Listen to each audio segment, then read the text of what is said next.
ಶ್ರೀ ಸಿದ್ಧಾರೂಢ ಕಥಾಮೃತದ 42ನೇ ಅಧ್ಯಾಯ.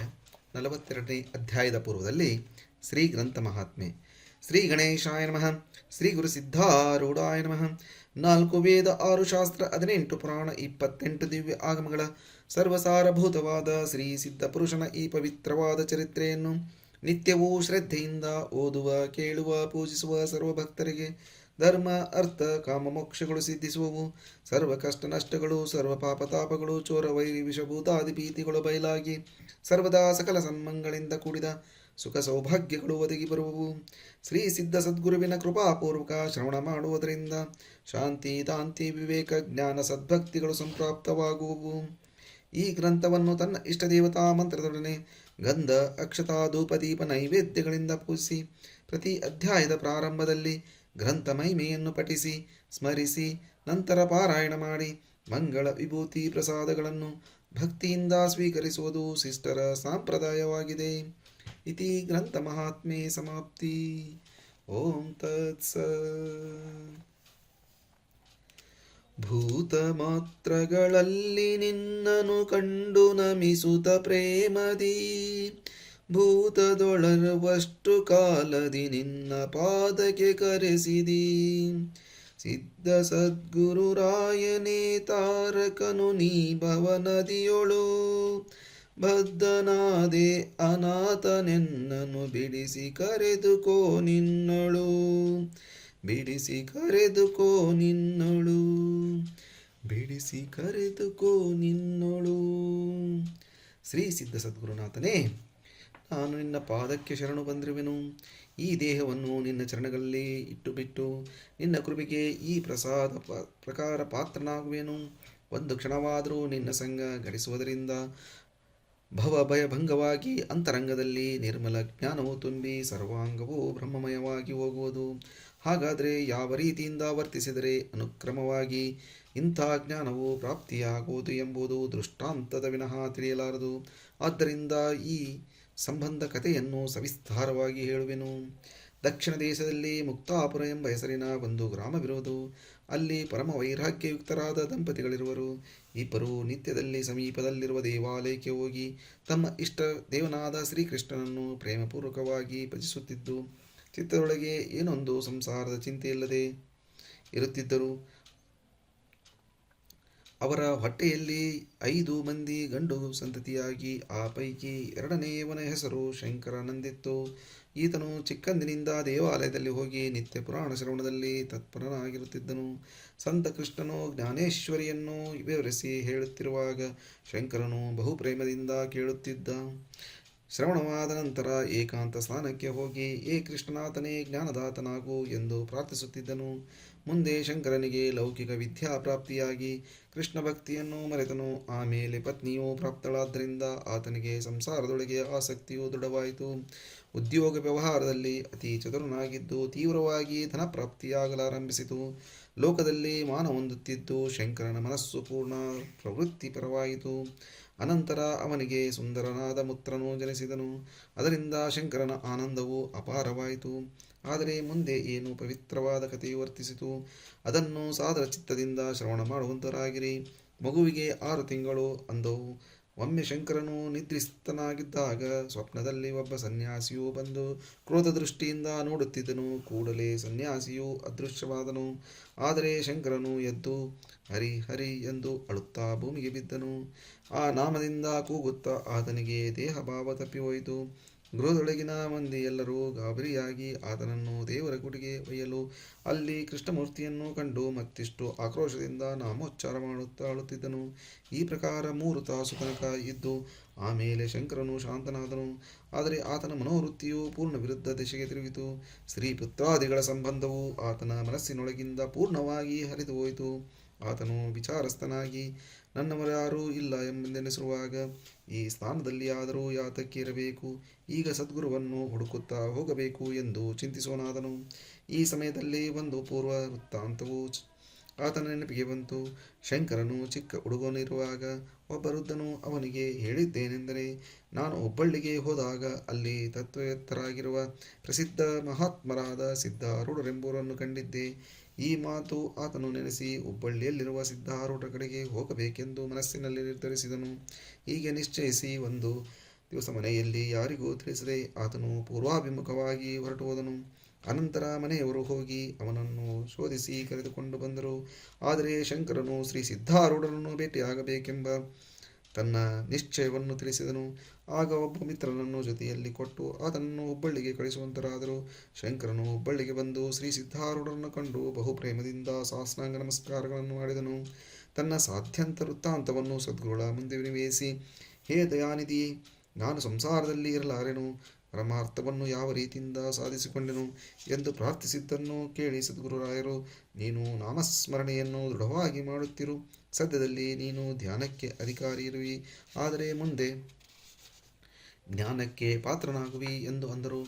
ಈ ಅದ್ಭುತ ಸಮಾನವಾದ ಗುರುವಾಕ್ಯವು ಶಂಕರನ ಕರ್ಣದೊಳಗೆ ಬಿದ್ದ ಕೂಡಲೇ ಹೃದಯದಲ್ಲಿ ಅತ್ಯಂತ ಸುಖವನ್ನು ಹೊಂದಿ ಚಿತ್ತದಲ್ಲಿ ಶಂಕೆರಹಿತವಾದನು. ಸದ್ಗುರು ವಚನವನ್ನು ಗಟ್ಟಿಯಾಗಿ ಹೃದಯದಲ್ಲಿ ಧಾರಣೆ ಮಾಡಿ ತನ್ನ ಸ್ವಗ್ರಾಮಕ್ಕೆ ಹೋದನು. ಅಲ್ಲಿ ಸರ್ವ ಕರ್ಮಧರ್ಮಗಳನ್ನು ತ್ಯಜಿಸಿ ನಾಮಸ್ಮರಣೆ ಮಾಡುವುದಕ್ಕೋಸ್ಕರ ಅರಣ್ಯ ಪ್ರದೇಶದಲ್ಲಿ ಹೋಗಿ ಕುಳಿತನು. ಅಲ್ಲೇ ಅವನಿಗೆ ಒಂದು ಗುಡಿಸಲು ಕಟ್ಟಿಕೊಟ್ಟರು. ಶಂಕರನು ರಾತ್ರಿ ಹಗಲು ಏಕಾಂತದೊಳಗಿರುತ್ತಿದ್ದು ಸದ್ಗುರು ಚಿಂತನವನ್ನು ಮಾಡುತ್ತಾ ಇದ್ದರು. ಸ್ವಹಸ್ತದಿಂದ ಅನ್ನವನ್ನು ಬೇಯಿಸಿ ರುಚಿ ವಿಷಯ ತ್ಯಾಗಕ್ಕೋಸ್ಕರ ಅದರೊಳಗೆ ನೀರು ಹಾಕಿಕೊಂಡು ಸಿದ್ಧಾರ್ಪಣಮೆಂದು ನುಂಗುತ್ತಿದ್ದನು. ನಿತ್ಯ ಏಕಾಂತದಲ್ಲಿದ್ದು ನಾಮಸ್ಮರಣೆ ಮಾಡುತ್ತಿರುವುದರಿಂದ ಚಿತ್ತವು ಅತ್ಯಂತ ನಿರ್ಮಲವಾಗಿ ಭೇದ ಭಾವನೆಯನ್ನು ನಿರಸನವಾಯಿತು. ಒಂದಾನೊಂದು ದಿವಸ ಉಣ್ಣುತ್ತಿರುವಾಗ ಒಂದು ಕರಿ ನಾಯಿಯು ಒಳಗೆ ಬಂದು ಅವನು ಉಣ್ಣುತ್ತಿರುವ ತಾಟಿನೊಳಗೆ ಬಾಯಿ ಹಾಕಿ ಸುಖದಿಂದ ಉಣಲಾರಂಭಿಸಿತು. ಸದ್ಗುರು ಪ್ರಸಾದವೆಂದು ಶಂಕರನು ಭಾವಿಸಿ ಆ ನಾಯಿಯು ಕೂಡ ಅದೇ ತಾಟಿನೊಳಗಿಂದ ತಾನಾದರೂ ಉಣ್ಣುತ್ತಿದ್ದುದು. ಭೋಜನಾನಂತರ ಶಂಕರನು ಆ ಶ್ವಾನಕ್ಕೆ ನಮಸ್ಕರಿಸಿ ಕಳುಹಿಸಿದನು. ಶ್ವಾನವು ಆ ಸ್ಥಾನದಲ್ಲೇ ಉಳಿಯಿತು ಮತ್ತು ನಿತ್ಯದಲ್ಲಿ ಶಂಕರನು ಅದು ಒಂದೇ ಪಾತ್ರೆಯೊಳಗೆ ಉಣ್ಣುತ್ತಿದ್ದರು. ಆ ನಾಯಿಯು ಮಲವನ್ನು ತಿಂದದ್ದು ನೋಡಿದರೆ ಶಂಕರನು ತನ್ನ ಸ್ವಹಸ್ತದಿಂದ ಅದರ ಮುಖವನ್ನು ತೊಳೆದು ಅನಂತರ ಅದರ ಕೂಡ ಉಣ್ಣುತ್ತಿದ್ದನು. ಈ ಪ್ರಕಾರ ದಿನೇ ದಿನೇ ನಡೆಯುತ್ತಿರುವಾಗ ದೇಹ ಬುದ್ಧಿಯು ಜಾಡಿಸಿ ಹೋಗಿ ಅವನಿಗೆ ಸಂಪೂರ್ಣ ನಿರಭಿಮಾನ ಸ್ಥಿತಿಯು ಪ್ರಾಪ್ತವಾಯಿತು. ಸರ್ವಭೂತಗಳಲ್ಲಿಯೂ ಸದ್ಗುರು ಭಾವನೆಯನ್ನು ಮಾಡುವಂತವನಾದನು. ಯಾವಾತನು ಭೂತಮಾತ್ರಗಳನ್ನು ನಮಸ್ಕರಿಸುವನು ಆತನೇ ಅನಂತನಾಗಿರುವ ಪರಮಾತ್ಮನನ್ನು ತೊಡಕಿಸಿ ಬಿಟ್ಟಿರುವನು ಎಂದು ಇರುವ ಶ್ರೀ ತುಕಾರಾಮರ ವಚನಕ್ಕೆ ಅನುಸರಿಸಿ ವರ್ತಿಸಬೇಕೆಂದು ಶಂಕರನು ಮನಸ್ಸಿನಲ್ಲಿ ನಿಶ್ಚಯಿಸಿದನು. ಈ ಕಾಲದಲ್ಲಿ ಇದೇ ಸಾಧನ ಸಂಬಂಧಿ ಇರುವ ಒಂದು ಶ್ಲೋಕವನ್ನು ಭಾಗವತ ಪುರಾಣ ಏಕಾದಶ ಸ್ಕಂದದಲ್ಲಿ ನೋಡಿದನು. ಅದನ್ನು ಇಲ್ಲಿ ಹೇಳುವೆನು, ಸಾವಧಾನ ಚಿತ್ತದಿಂದ ಕೇಳಿರಿ. ವಿಸ್ಮಜ್ಜಯಮಾಮಾನ್ ಸ್ವಾನ್ ದೃಶಂ ಗ್ರೀಡಾಂಚ ದೈಹಿಕಂ ಪ್ರಣಮೇದ್ಧಣ್ವನ್ ಭೂಮಾಪಕ ಚಾಂಡಾಲ ಗೋಕರಾವ್. ತನ್ನ ಇಷ್ಟಮಿತ್ರರು, ಬಂಧು ಬಾಂಧವರು, ಪತ್ನಿ ಪುತ್ರಾದಿಗಳೆಲ್ಲರೂ ನೋಡುತ್ತಿರುವಾಗ ನಮಸ್ಕಾರ ಮಾಡಲಿಕ್ಕೆ ನಾಚಿಕೆ ಬರುತ್ತದೆ. ಈ ಪ್ರಕಾರದ ಲಜ್ಜೆಯು ದೇಹ ಬುದ್ಧಿ ಸಂಬಂಧವೆಂದು ತಿಳಿದು ಅದನ್ನು ಬಿಟ್ಟು ಅಶ್ವಚಾಂಡಾಲ ಗೋಕುರಾದಿಗಳನ್ನು ದಂಡವತ್ ಸಾಷ್ಟಾಂಗ ನಮನ ಮಾಡಬೇಕು. ಶಂಕರನ ಮನಸ್ಸಿಗೆ ಹೀಗೆ ಭಾಷಿಸುತ್ತಲ್ಲ. ಈ ಪ್ರಕಾರ ಮಾಡತಕ್ಕ ಸಾಧನೆಗೆ ಅಡವಿಯು ಯೋಗ್ಯವಲ್ಲ ಎಂದು ಒಂದು ಸಣ್ಣದಾದ ಕಟಿವಸ್ತ್ರದ ಹೊರತು ಇತರ ಅರಿವೆಗಳನ್ನು ತ್ಯಾಗ ಮಾಡಿ ಊರಿಗೆ ಹೊರಟನು. ಅಲ್ಲಿ ಸ್ತ್ರೀ ಪುತ್ರ ಇಷ್ಟ ಮಿತ್ರಾದಿಗಳು ಮತ್ತು ಪೂರ್ವದಲ್ಲಿ ಮಾನ ಕೊಡುತ್ತಿದ್ದರು ಇರುತ್ತಿದ್ದ. ಇವರು ನೋಡುತ್ತಿರುವಾಗ ಸರ್ವ ಸ್ತ್ರೀಚರ ಭೂತಗಳಿಗೆ ಸಾಷ್ಟಾಂಗ ನಮಸ್ಕಾರ ಮಾಡುತ್ತಾ ನಡೆದನು. ಇದನ್ನು ನೋಡಿದವರು ಹುಚ್ಚನೆನ್ನುವರು, ಸ್ತ್ರೀಯರು ಅಂಜಿ ಓಡಿ ಹೋಗುವರು. ಕೆಲವರು ಚಲೋ ಹುಡುಗನಿದ್ದರು, ಇವನ ಸ್ಥಿತಿಯು ಕೆಟ್ಟು ಹೋಯಿತು ಅನ್ನೋರು. ಆದರೆ ಸಾಧು ಸಜ್ಜನರು ಇದು ಪರಮಾರ್ಥ ಸಾಧನವಿರುವುದು ಸದ್ಗುರು ಕೃಪೆಯಿಂದ ಈತನಿಗೆ ಯುಕ್ತಿ ಸಿದ್ಧಿಸಿತು. ಧನ್ಯನಾದನು. ಶಂಕರನ ಈ ವೃತ್ತಿಯು ಸತ್ಯವಾದ ಪಥವಾಗಿರುತ್ತದೆ. ಈತನು ಜ್ಞಾನಕ್ಕೆ ಅಧಿಕಾರಿಯಾಗುವನೆಂಬುದರಲ್ಲಿ ಏನೇನೂ ಸಂಶಯವಿಲ್ಲವು ಎಂದೆನ್ನುವರು. ಅಂದಿನಿಂದ ಶಂಕರನು ಗ್ರಾಮದ ಸಮೀಪವೇ ಬಂದು ಗುಡ್ಡದ ಮೇಲೆ ಇರುತ್ತಿದ್ದ ಗುಡಿಯಲ್ಲಿರಲಾರಂಭಿಸಿದನು. ಆತನ ಪತ್ನಿಯು ಪ್ರತಿದಿನ ಆತನಿಗೆ ಆಹಾರವನ್ನು ಒಯ್ದು ಕೊಡುತ್ತಿದ್ದಳು. ಅಲ್ಲಿ ಅಖಂಡ ಏಕಾಂತವನ್ನು ಸಾಧಿಸಿ ಸದ್ಗುರು ಭಜನದಲ್ಲಿ ತತ್ಪರನಾಗುತ್ತಿದ್ದನು. ಒಂದಾನೊಂದು ದಿವಸ ಸದ್ಗುರುವು ಆತನ ಅಂತರದೊಳಗೆ ಬಂದು ಪ್ರೇರಿಸಿದ. ಈ ಪ್ರಕಾರ ಆತನು ಹುಬ್ಬಳ್ಳಿಗೆ ಹೋಗಲಿಕ್ಕೆ ಹೊರಟನು. ಗುರುವಾಗ್ನೆ ಎಂದು ತಿಳಿದು ರಾತ್ರಿ ಕಾಲದಲ್ಲಿ ಹೋಗುವಾಗ ವರ್ಷಾಕಾಲವಿದ್ದು ಆಕಾಶವೆಲ್ಲ ಮೋಡಗಳಿಂದ ಮುಚ್ಚಲ್ಪಟ್ಟು ಘೋರ ಅಂಧಕಾರದಿಂದ ಎಲ್ಲವೂ ಮುಸುಕಿತ್ತು. ಆದರೆ ಸದ್ಗುರು ಸಮೀಪದಲ್ಲಿ ಇರುತ್ತಾನೆ ಎಂಬ ಭಾವನೆಯಿಂದ ಚಿಂತನೆ ಮಾಡುತ್ತಾ ನಡೆಯುತ್ತಿರುವಾಗ ದಾರಿಯಲ್ಲಿ ಒಂದು ನದಿ ಬಂತು. ಅದಕ್ಕೆ ಮಹಾಪ್ರವಾಹ ಬಂದಿತ್ತು. ಆದರೆ ಶಂಕರನು ಏನೇನು ವಿಚಾರ ಮಾಡದೆ ಕತ್ತಲೆಯಲ್ಲಿ, ಹೇ ಸದ್ಗುರುವೇ, ಈ ಶರೀರವೇ ನಿನ್ನದೇ ಇರುವುದು, ನಿನ್ನದು ನೀನೇ ರಕ್ಷಿಸಬೇಕು ಹೀಗೆಂದು ಸದ್ಗುರುವನ್ನು ಹೃದಯದಲ್ಲಿ ಚಿಂತಿಸಿ ಆ ಮಹಾ ಪ್ರವಾಹದಲ್ಲಿ ಹಾರಿದನು. ಆದರೆ ಬಹು ವೇಗದಿಂದ ಹರಿಯುತ್ತಿರುವ ನೀರಿನ ಕೂಡ ಇವನಾದರೂ ತೇಲಿ ಹೋದನು. ಈ ಸಮಯದಲ್ಲಿ ಶಂಕರನು ನೀರೊಳಗೆ ಮುಳುಗುತ್ತಿರುವಾಗ, ಹೇ ನದಿ ರೂಪಿಯಾದ ಸದ್ಗುರುವೇ, ನಿನ್ನ ಒಡಲೊಳಗೆ ನಾನು ಈಗ ಇರುವೆನು, ಇಂಥ ನಿನ್ನಲ್ಲೇ ನನ್ನನ್ನು ಐಕ್ಯ ಮಾಡಿಕೋ ಎಂದು ಪ್ರೇಮದಿಂದ ಪ್ರಾರ್ಥಿಸಿದನು. ಆ ಕ್ಷಣವೇ ಅಲ್ಲೇ ಸದ್ಗುರುವು ಪ್ರಕಟನಾದನು. ಆ ತೇಜಯುಕ್ತನಾದ ಸದ್ಗುರು ಸಿದ್ಧಮೂರ್ತಿಯು ಪ್ರವಾಹದ ಮೇಲೆ ಕುಳಿತುಕೊಂಡಂತೆ ಕಾಣಿಸುತ್ತಿದ್ದು, ಶಂಕರನನ್ನು ಕೈ ಹಿಡಿದು ಎತ್ತಿ ಪರತೀರಕ್ಕೆ ಆತನು ಕರೆದುಕೊಂಡು ಹೋಗುತ್ತಿದ್ದನು. ದಂಡೆಗೆ ಮುಟ್ಟಿಸಿದ ಕೂಡಲೇ ಶಂಕರನು ಆ ಕರುಣಾಕರನ ಪಾದಕ್ಕೆ ಬಿದ್ದು, ಹೇ ಗುರುವರನೇ, ಈಗ ನನ್ನ ಸಂಗಡವೇ ಇರು, ನನ್ನನ್ನು ಬಿಟ್ಟು ಹೋಗಬೇಡ ಎಂದು ಅಂದದ್ದಕ್ಕೆ ಸದ್ಗುರುವು, ನಾನು ನಿನಗೆ ಬೇರೆಯಾಗಿಲ್ಲ, ನನ್ನ ರೂಪವನ್ನೇ ನೀನೇ ಸರ್ವತ್ರದಲ್ಲಿಯೂ ಕಾಣುವಾಗ ನನ್ನನ್ನು ಬಿಟ್ಟು ನೀನು ಹೇಗಿರುವಿ? ಏನೇನು ಚಿಂತೆಯಿಲ್ಲದೆ ನೀನು ಹುಬ್ಬಳ್ಳಿಗೆ ಬಾ, ಅಲ್ಲಿ ಬಂದು ನನ್ನ ಸನ್ನಿಧಿಯಲ್ಲಿ ಕೆಲಕಾಲ ನೀನು ಇರುವಿ ಹೀಗೆಂದು ಸದ್ಗುರುವು ಅದೃಶ್ಯನಾದನು. ಶಂಕರನಾದರೂ ಸದ್ಗುರು ಚಿಂತನೆ ಕೈಯುತ್ತಾ ಆನಂದದಿಂದ ಮುಂದೆ ನಡೆದನು. 2 ದಿನ ಅನ್ನದ್ದೆಶೆಯಿಂದ ಸಹ ತಡೆಯದೆ ಅಖಂಡ ನಡೆದನು. ಆಗ ಆತನು 2 ಕಾಲುಗಳು ಬಾತು ನಡೆಯಲಾರದೆ ಒಂದು ಧರ್ಮಶಾಲೆಯಲ್ಲಿ ಬಿದ್ದನು. 2 ದಿವಸ ಅನ್ನವಿಲ್ಲದೆ ಶರೀರದಲ್ಲಿ ಶಕ್ತಿಯೂ ಇರಲಿಲ್ಲ. ಕಾಲುಗಳಾದರೂ ಬಾತು ಉಬ್ಬಿ ಎತ್ತಿಡುವುದು ಅಸಾಧ್ಯವಾಯಿತು. ಆದರೂ ಶಂಕರನು ನಿಶ್ಚಿಂತನಾಗಿ ಸಿದ್ಧಸ್ಮರಣೆ ಹೊರತು 2ನೇ ಶಬ್ದ ಉಚ್ಚರಿಸುತ್ತಿದ್ದಿಲ್ಲ. ಯಾವಾತನನ್ನು ವರ್ಣಿಸುತ್ತಿರುವುದೋ ಆ ಭಕ್ತ ಕರುಣಾಕರನಾದ ಸದ್ಗುರುನಾಥನು ಭಕ್ತನ ಸಂಕಷ್ಟವನ್ನು ತಿಳಿದು ಬ್ರಾಹ್ಮಣ ರೂಪವನ್ನು ತೊಟ್ಟು ಶಂಕರನು ಇದ್ದಲ್ಲಿಗೆ ಬರುವಂತನಾದನು. ಅನಾಥನಾಗಿ ಬಿದ್ದಿರುವ ಶಂಕರನನ್ನು ನೋಡಿ ಆ ದಯಾಸಾಗರನಿಗೆ ಕಣ್ಣೊಳಗಿಂದ ಅಶ್ರುಪಾತ ಹೋಗಲಾರಂಭಿಸಿತು. ಅವನನ್ನು ಕುರಿತು, ನಿನ್ನನ್ನು ಪಾಲನೆ ಮಾಡುವವರು ಯಾರೂ ಇಲ್ಲವಲ್ಲ, ನಿನ್ನ ಇಚ್ಛಾ ಏನಿದೆ ನಿನಗೆ ಹೇಳು ಎಂದು ಕೇಳಿದ್ದಕ್ಕೆ ಶಂಕರನು, ಹುಬ್ಬಳ್ಳಿಗೆ ಹೋಗಿ ಅಲ್ಲಿ ಗುರುಚರಣವನ್ನು ರಾತ್ರಿ ಹಗಲು ಸೇವಿಸುತ್ತಿರಬೇಕೆಂಬುದೇ ಇಚ್ಛೆಯು ನನಗಿರುವುದು ಎಂದು ಉತ್ತರ ಕೊಟ್ಟನು. ಆಗ ಬ್ರಾಹ್ಮಣನು, ನಿನ್ನ ಕಾಲುಗಳು ಬಾತಿರುವು, ಅನ್ನವಿಲ್ಲದೆ ದೇಹದಲ್ಲಿ ಶಕ್ತಿಯೂ ಇಲ್ಲವು, ಹೀಗಿರುತ್ತಾ ಈ ಸಮಯದಲ್ಲಿ ಹುಬ್ಬಳ್ಳಿಗೆ ಹೇಗೆ ಹೋಗುವಿ? ಇಲ್ಲೇ ಕೆಲ ದಿನ ನೀನು ಇರಬೇಕಾಗುವುದು ಎಂದು ಹೇಳಿ ಆತನು ಹೋಗಿ ಎಣ್ಣೆಯನ್ನು ತಂದು ತಾನೇ ಶಂಕರನ ಕಾಲುಗಳಿಗೆ ಹಚ್ಚಿ ತೀಡುತ್ತಿದ್ದನು ಮತ್ತು 2 ವೇಳೆ ಅನ್ನವನ್ನು ತಂದು ಕೊಡುತ್ತಿದ್ದರು. 3 ದಿವಸಗಳಲ್ಲಿ ಶಂಕರನ ಕಾಲುಗಳು ನೆಟ್ಟಗಾದವು ಮತ್ತು ದೇಹದಲ್ಲಿ ಶಕ್ತಿಯೂ ಬಂತು. ಆಗ ಬ್ರಾಹ್ಮಣನು ಶಂಕರನ ಕೈಯಲ್ಲಿ ರೂಪಾಯಿಗಳನ್ನು ಕೊಡುವಾಗ ಅವನು ತೆಗೆದುಕೊಳ್ಳದೆ, ನನ್ನನ್ನು ಆಶೆಗೆ ಹಚ್ಚಬೇಡ, ನಿನ್ನ ಉಪಕಾರವು ನನ್ನಿಂದ ಮರೆಯಲು ಸಾಧ್ಯವು, ಆದರೆ ನಾನು ಈಗ ಹುಬ್ಬಳ್ಳಿಗೆ ಹೊರಟು ಹೋಗುವೆನು, ನೀನೇ ನನಗೆ ತಾಯಿ ತಂದೆಯಾದಿ, ನೀನು ಸದ್ಗುರುವೇ ಇದ್ದಿ ಎಂದು ನನಗೆ ತೋರುವುದು ಹೀಗೆಂದು ಶಂಕರನು ಬ್ರಾಹ್ಮಣನ ಪಾದಕ್ಕೆ ಬಿದ್ದನು.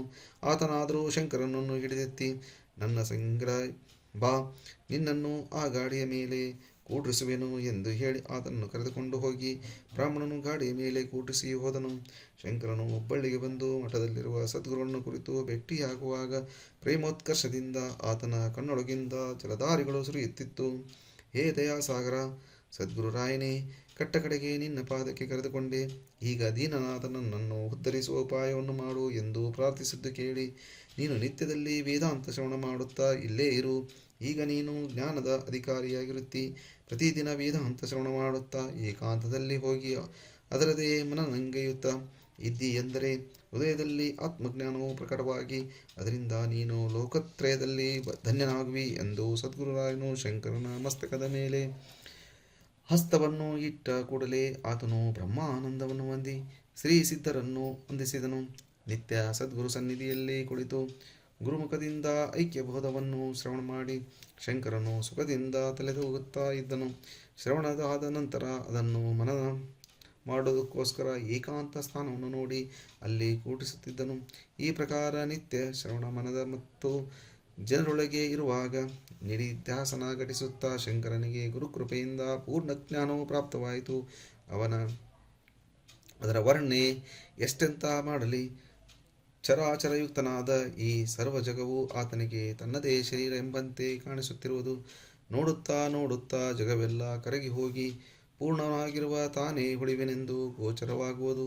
ಇಲ್ಲಿ ಜಪ್ತಿ ಮಾತ್ರ ಇರುತ್ತಿದ್ದು ದ್ವೈತ ಭಾವವು ಏನೇನೂ ಇರದು. ನಾವೆಂಬ ಭಾವನೆಯು ನಿಶೇಷವಾಗಿ ಎಳೆದು ಹೋಗಿ ನಿತ್ಯ ತದ್ರೂಪ ವಸ್ತುವೇ ಅನುಭವಕ್ಕೆ ಬರುವುದು. ನಾನು ನಿತ್ಯವೂ ಹೀಗೇ ಇರುವೆನು. ನನಗೆ ದ್ವೈತವು ಎಂದೂ ಗೋಚರವಾಗುವುದಿಲ್ಲ. ನನ್ನಲ್ಲಿ ದ್ವೈತಕ್ಕೆ ನಿಮಿತ್ತವಾದದ್ದು ಏನೇನೂ ಇಲ್ಲ. ಇದೇ ಸತ್ಯವಾದ ನನ್ನ ಸ್ವರೂಪವು.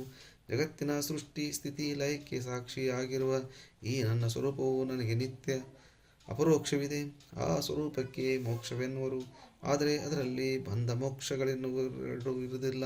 ಇಲ್ಲಿ ದೇಹ ಭಾವವೆಂಬುದು ಹಾಸ್ಯಪ್ರದವು, ದ್ವೈತ ಭಾವವು ವಿನೋದವು. ಕಾಮಕ್ರೋಧಾದಿಗಳು, ಲಜ್ಜಾಸ್ಪದಗಳು ಮತ್ತು ವಿಷಯಗಂಧವೇ ಅಲ್ಲಿರುವುದಿಲ್ಲ. ಯಾರಾದರೂ ದೇವರಿಗೆ ಪ್ರಾರ್ಥಿಸುವಾಗ ತನಗೆ ಪ್ರಾರ್ಥಿಸುತ್ತಾರೆಂತಲೂ ಈಶ್ವರ ಸ್ತುತಿ ಯಾರಾದರೂ ಮಾಡುತ್ತಿದ್ದರೆ ತನ್ನದೇ ಸ್ತುತಿ ಎಂಬಂತೆಯೂ ಆತನಿಗೆ ತೋರುವುದು. ಯಾರಾದರೂ ನಾಯಿಗೆ ಹೊಡೆದರೆ ತನಗೆ ಪೆಟ್ಟು ಬಿದ್ದಂತೆ ಕಾಣಿಸುವುದು. ಎಷ್ಟೇ ಅಲ್ಲ, ಒಡೆಯುವನು ಸಹ ತಾನೇ ಎಂಬುದಾಗಿ ತೋರುವುದು. ಆತ್ಮಜ್ಞಾನವಾದವನಿಗೆ ಈ ಪ್ರಕಾರ ಅನುಭವಕ್ಕೆ ಬರುವುದು. ಇಂಥ ಆತ್ಮಜ್ಞಾನವು ಸದ್ಗುರುವಿನ ಸತ್ಯಕೃಪೆಯಿಂದ ಶಂಕರನಿಗೆ ಪ್ರಾಪ್ತವಾದ ಮೇಲೆ ಆತನು ದೇಹವನ್ನು ಬಿಟ್ಟು ಸದ್ಗುರುವಿನಲ್ಲಿ ಐಕ್ಯ ಹೊಂದಿ ಮುಕ್ತನಾದನು. ಒಂದು ಕ್ಷಣ ಮಾತ್ರ ಸದ್ಗುರು ಸಂಗತಿ ಆಗುವುದರಿಂದ ಶಂಕರನು ಬ್ರಹ್ಮಸ್ಥಿತಿಯನ್ನು ಹೊಂದಿದನು. ಆ ಸಂಗತಿಯ ವಿಭೂತಿ ಇಂಥದ್ದೆಯಲ್ಲ, ಅದು ಸಹಜವಾಗಿ ಮುಕ್ತ ಸ್ಥಿತಿಯನ್ನು ಪ್ರಾಪ್ತ ಮಾಡಿಕೊಂಡವರು. ಹೇ ಶ್ರೋತ ಜನಗಳಿರ, ಈಗ ಕಥೆ ಲಕ್ಷ್ಯಾರ್ಥವನ್ನು ಶ್ರವಣ ಮಾಡುವಂತವರಾಗಿರಿ. ಶಂಕರನೆಂಬ ಮುಮುಕ್ಷುವು ಸ್ವರೂಪ ಶೋಧನೆಗೆ ಹೊರಟಾಗ ಸಂಸಾರವೆಂಬ ನಿಧಿಯೊಳಗೆ ಬಿದ್ದನು. ಆದರೆ ಕರುಣಾಕರನಾದ ಸದ್ಗುರುವು ತಾನೇ ಸಂಸಾರ ಪ್ರವಾಹದಲ್ಲಿ ಬಂದು ಮುಮುಕ್ಷುವನ್ನು ಕೈ ಹಿಡಿದು ಹೊರತೀರಕ್ಕೆ ಕರೆದುಕೊಂಡು ಹೊರತನು. ಮುಮುಕ್ಷುವಿನ ಎರಡು ಪಾದಗಳಿರುವ ವೈರಾಗ್ಯ ಮತ್ತು ವಿವೇಕ ಎಂಬುವು ವಿಷಯಾಸಕ್ತಿ ರೋಗದಿಂದ ಕುಂಠಿತನಾಗಿರುವಾಗ ಸದ್ಗುರುವು ಉತ್ತಮ ಬೋಧವೆಂಬ ತೈಲವನ್ನು ತೆಗೆದುಕೊಂಡು ಬಂದು ಅದರ ತೀಡುವಿಕೆಯಿಂದ ವಿಷಯಾಸಕ್ತಿಯನ್ನು ಹೋಗಲಾಡಿಸಿದನು. ಅನಂತರ ಸದ್ಗುರುರಾಜನು ಮುಮುಕ್ಷುವನ್ನು ಕರೆದುಕೊಂಡು ಹೋಗಿ ಬ್ರಹ್ಮಾತ್ಮ ಭಾವವೆಂಬ ಗಾಡಿಯಲ್ಲಿ ಕೂಡಿಸಿ ಆತನನ್ನು ಪ್ರತ್ಯೇಕಾತ್ಮನ ಸನ್ನಿಧಿಗೆ ಕಳುಹಿಸಿದನು. ಸಿದ್ಧ ಸದ್ಗುರುವಾಗಿರುವ ಪ್ರತ್ಯೇಕಾತ್ಮನನ್ನು ಪ್ರತ್ಯಕ್ಷ ಕಂಡ ಕೂಡಲೇ ಬ್ರಹ್ಮ ಪದ ಕೈವಶವಾಗುವುದು. ಮುಮುಕ್ಷುವು ಮುಕ್ತತೆಯನ್ನು ಹೊಂದಿ ನಿತ್ಯ ವಿದೇಹ ಸ್ಥಿತಿಯೊಳಗೆ ಇರುವನು. ಬಲ್ಲಿಗೆ ಶ್ರೀ ಸಿದ್ಧಾರೂಢ ಕಥಾಮೃತದವಳು ಶ್ರವಣ ಮಾತ್ರದಿಂದ ಸರ್ವ ಪಾಪಗಳನ್ನು ಭಸ್ಮ ಮಾಡುವಂಥ ಅತೀ ಮಧುರವಾದ ಈ 42ನೆಯ ಅಧ್ಯಾಯವನ್ನು ಶಿವದಾಸನು ಶ್ರೀ ಸಿದ್ಧಾರೂಢ ಸದ್ಗುರುಗಳ ಚರಣಾರವಿಂದಗಳಲ್ಲಿ ಅರ್ಪಿಸಿರುವನು. ಓಂ ತತ್ಸ